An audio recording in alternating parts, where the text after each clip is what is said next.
So hello dear student, কেমন আছো? I hope প্রত্যেকে শুধু ভালো না ভীষণ ভালো আছো। স্ক্রিনের ওপর একটা প্রশ্ন দেখা যাচ্ছে, তাই না?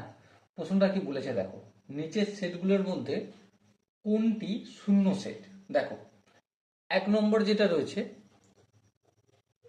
এ ইকুয়াল টু এক্স, এক্সটা কেমন, x such that x plus six equal to five. দেখো, এখানটায় যদি আমরা ডিকোড করি, ভেঙে নিই, তাহলে কি পাবো? এক্স এর value x plus six equal to five. হ্যাঁ ঠিক। তাহলে এক্স ইকুয়াল টু কি, ছয়টা অপোজিট দিকে গেলে মাইনাস সিক্স, তাহলে কত হবে? Minus one. তাহলে এক্স এর ভ্যালু পাচ্ছি আমরা মাইনাস ওয়ান। তাহলে এ ইকুয়াল টু কত? এ সেটের মধ্যে মাইনাস ওয়ান থাকবে এলিমেন্টস। ওকে, তাহলে এটা কি শূন্য সেট? না, এটা শূন্য সেট নয়।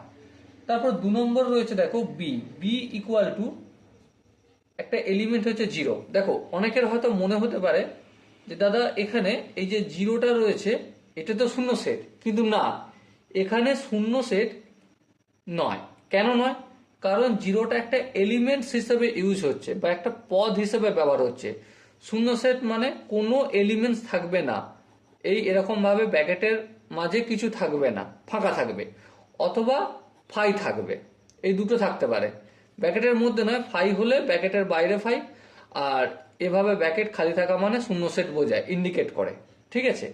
তো বি এর একটা এলিমেন্ট, যে এলিমেন্টস নাম হচ্ছে জিরো, তাহলে এটাকে আমরা কি শূন্য সেট বলবো? না, এটাকে আমরা শূন্য সেট বলবো না।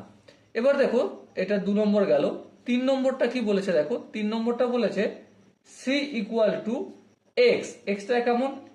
এক্স একটি অখণ্ড সংখ্যা, একটি অখণ্ড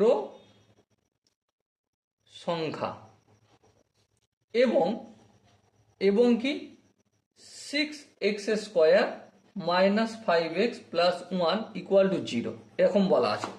তাহলে আমরা কি করব? এই six X square minus five X plus one এটাকে ডিকোড করব। তাহলে এখানে ডিকোড করে নিই, six X square minus five X plus one equal to zero. এখানটা যদি মিডলটার ফ্যাক্টর করি তো কি হবে? মিডলটার ফ্যাক্টর করলে six X square minus three X minus two X plus one equal to zero. এই দুটো জায়গা থেকে থ্রি এক্স কমন নেবো, এখানে এক্স মাইনাস ওয়ান থাকবে, এই দুটো জায়গা থেকে মাইনাস ওয়ান কমন নেবো, টু এক্স মাইনাস, সরি, হ্যাঁ সরি, এখানটা একটু ভুল হয়েছে, এখানে দুই থাকবে কারণ তিন দুগুণে ছয় হয় তবে। ওকে, সো এবারে দেখো এখানে টু এক্স মাইনাস ওয়ান, এখানেও two X minus one, so two X minus one common নেবো, কি থাকবে? Three X minus one. তাহলে এক্স এর ভ্যালু এখান থেকে পাচ্ছি আমরা হাফ, আর এক্স এর ভ্যালু এখান থেকে পাচ্ছি আমরা একের তিন।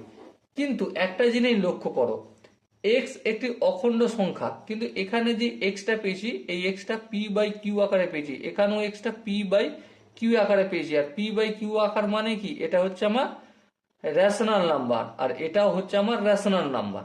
তাহলে আমার রেশনাল নাম্বার চেয়েছে না, তাহলে সি হচ্ছে এমন একটা সেট যেখানে অখণ্ড এক্স এর ভ্যালু অখণ্ড সংখ্যা কোনো কিছু হবে না।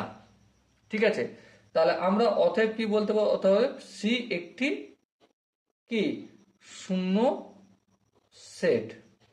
ওকে, আই হোপ এই কোশ্চেনের কনসেপ্টটা প্রত্যেকের বোঝা গেছে। যদি কোনো জায়গায় ডাউট থাকে, বুঝতে অসুবিধা থাকে, তাহলে কমেন্টে অবশ্যই জানাবে।